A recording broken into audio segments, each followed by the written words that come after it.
غیر مقلدین، خلفائے راشدین اور حضرات صحابہ میں سب سے زیادہ اگر نشانہ اور حرف طعن و ملامت کسی کو بناتے ہیں تو وہ حضرت عمر فاروق رضی اللہ تعالی عنہ کو بناتے ہیں، اور ان کی شان میں بڑی گستاخیاں کرتے ہیں۔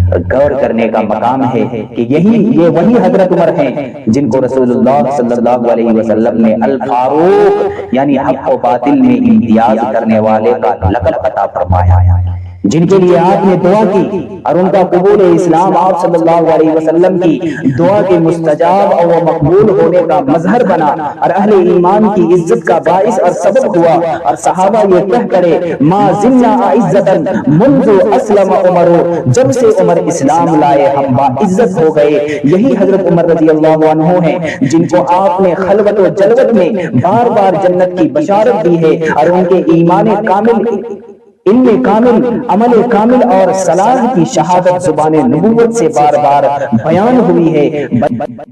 اسی درمیان کہ میں سو رہا تھا میں نے خواب دیکھا کہ لوگ میرے سامنے پیش کیے جا رہے ہیں، لوگوں نے کرتے پہن رکھے ہیں، کسی کا کرتا سینوں تک ہے، کسی کا اونچے تک۔ حضرت عمر رضی اللہ عنہ میرے پاس سے گزرے، ان کا کرتا نیچے تک گھسٹ رہا تھا۔ صحابہ نے پوچھا آپ نے اس خواب کی کیا تعبیر لی؟ فرمایا دین یعنی کرتے سے مراد دین ہے۔ اس روایت سے حضرت عمر رضی اللہ عنہ کے ایمان کامل اور یقین محکم کو سمجھا جا سکتا ہے۔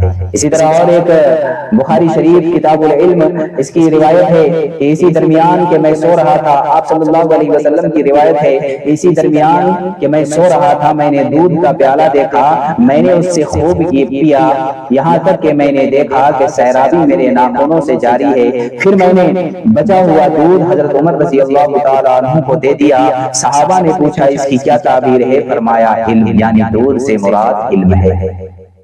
اس حدیث شریف سے حضرت عمر رضی اللہ عنہ کا علمی رسوخ و کمال جانا جا سکتا ہے۔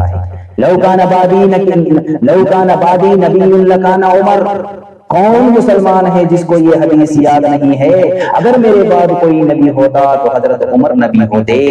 واضح کر دیا گیا کہ حضرت عمر رضی اللہ عنہ کمالات نبوت کے حامل ہیں، یہ ان کی غائب درجہ فضیلت ہے۔ ان اللہ جعل الحق علی لسان عمر وقلبہ، اللہ نے عمر کی زبان اور دل پر حق کو جاری کر دیا ہے۔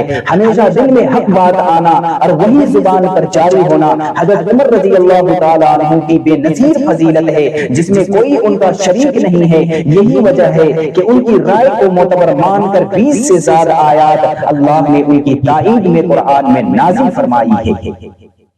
آپ صلی اللہ علیہ وسلم کی روایت بخاری شریف میں ہے، اے ابن خطاب اس اللہ کی قسم جس کے قبضے میں میری جان ہے، تم جس راستے پر چلتے ہو شیطان اس راستے پر نہیں چلتا۔ ایک موقع پر آپ صلی اللہ علیہ وسلم نے ارشاد فرمایا، ترمذی شریف کی روایت ہے، ان الشیطان لا یخاف منک یا عمر، اے عمر شیطان یقیناً تم سے ڈرتا ہے۔ رحم اللہ عمر یقول الحق وان کان مرا ترکہ الحق وما له من صدیق۔ اللہ عمر پر رحم کرے، وہ حق ہی کہتے ہیں اگرچہ تلخ ہو، حق گوئی میں ان کو بنا دوست کے چھوڑ دیا ہے، یعنی حق گوئی میں وہ کسی سے تعلق کی پرواہ نہیں کرتے۔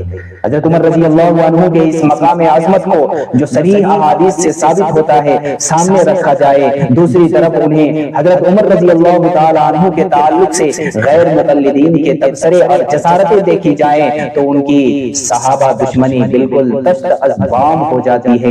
غیر مقلدین کا حضرت عمر رضی اللہ عنہ پر یہ الزام ہے کہ انہوں نے اللہ کی شریعت کو بدل ڈالا اور قرآن کے احکام میں اپنی رائے سے ترمیم و تحریف کر ڈالی تھی۔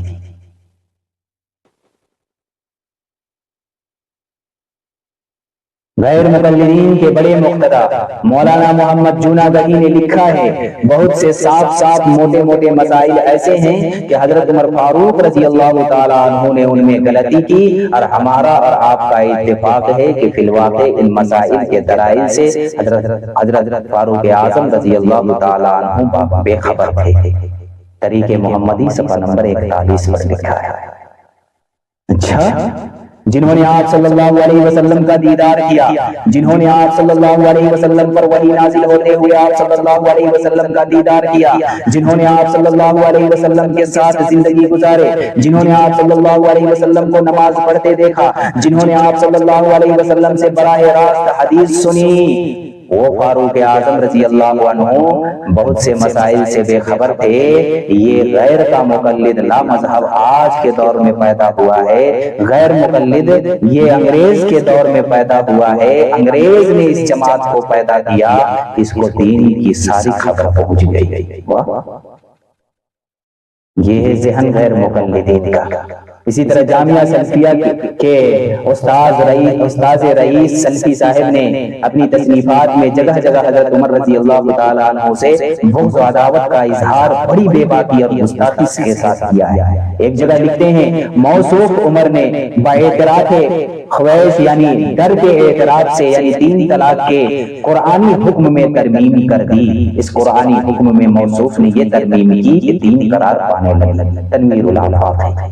مزید تحریر کرتے ہیں، ظاہر ہے کہ کسی نصوص کے خلاف ان دونوں جلیل القدر صحابہ حضرت عمر و ابن مسعود رضی اللہ عنہما کے خلاف کوئی موقف، ظاہر ہے کہ کسی نصوص کے خلاف ان دونوں جلیل القدر صحابہ حضرت عمر و ابن مسعود رضی اللہ عنہما کے موقف کو لاہے عمل اور حجت شرعیہ کے طور پر دلیل راہ نہیں بنایا جا سکتا، اور یہ بھی ظاہر ہے کہ چونکہ بطریق معتبر ثابت ہے کہ ان دونوں نے نصوص شرعیہ کے خلاف موقف اختیار کر لیا تھا، اس لیے ان دونوں صحابہ کو نصوص کی خلاف ورزی کا مرتکب قرار دیا جا سکتا ہے۔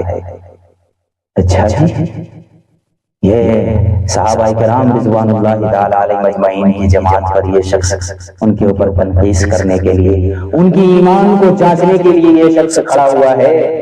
صحابہ جس کی ایمان کی گواہی اللہ تعالیٰ دیتے ہیں اپنے کلام پاک میں، جس کی تعریف آپ صلی اللہ علیہ وسلم کرتے ہیں، اس کی ایمان کو پرکھنے کے لیے یہ غیر کا مقلد کھڑا ہوا ہے، اور یہ غیر کا مقلد تیار ہوا ہے۔ انگریز کے دور کا پیدا کیا ہوا یہ جماعت آج صحابہ کی ایمان کو جانچنے کے لیے تیار ہو گیا ہے۔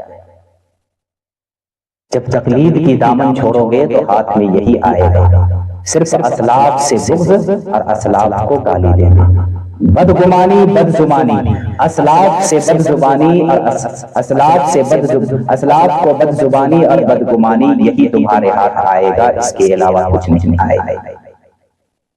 حضرت عمر رضی اللہ عنہ پر نصوص کتاب و سنت نہ سمجھنے کا تانا عائد کرتے ہوئے رئیس سلفی لکھتے ہیں، قرآن مجید کی 2 آیتوں اور 50 حدیثوں میں تیمم سے نماز کی اجازت ہے۔ حضرت عمر و ابن مسعود رضی اللہ عنہما کے سامنے یہ آیات و احادیث پیش ہوئی تھی، پھر بھی ان کے سمجھ میں بات نہیں آ سکی، اور اس کم وقت کو بات سمجھ میں آ گئی، کیا نقل کیا جائے اور کیا چھوڑا جائے۔ گالیوں کا ایک تومار ہے جو خلفائے راشدین اور بالخصوص حضرت عمر فاروق رضی اللہ تعالیٰ عنہ کے خلاف غیر مقلدین کے اکابر و اصاغر سب نے کھڑا کر دیا ہے۔ اللہ کے رسول صلی اللہ علیہ وسلم حضرت عمر پر اعتماد فرما رہے ہیں، امت کو ان کی اقتداء کا حکم دے رہے ہیں، مگر ہمارے یہ غیر مقلد ہے، حدیث پر عمل کے دعووں کے باوجود امت کے سامنے صحابہ کی مقدس شبیہ بگاڑ کر پیش کر رہے ہیں، اور ستم بالائے ستم یہ ہے کہ اسے دین کی خدمت سمجھ رہے ہیں۔ انسانی ذہنی طور پر دیوالا اور عقلی طور پر جب مفروض ہو جائے تو پھر یہی نمونے اور مناظر سامنے آتے ہیں، نعوذ باللہ من ذالک۔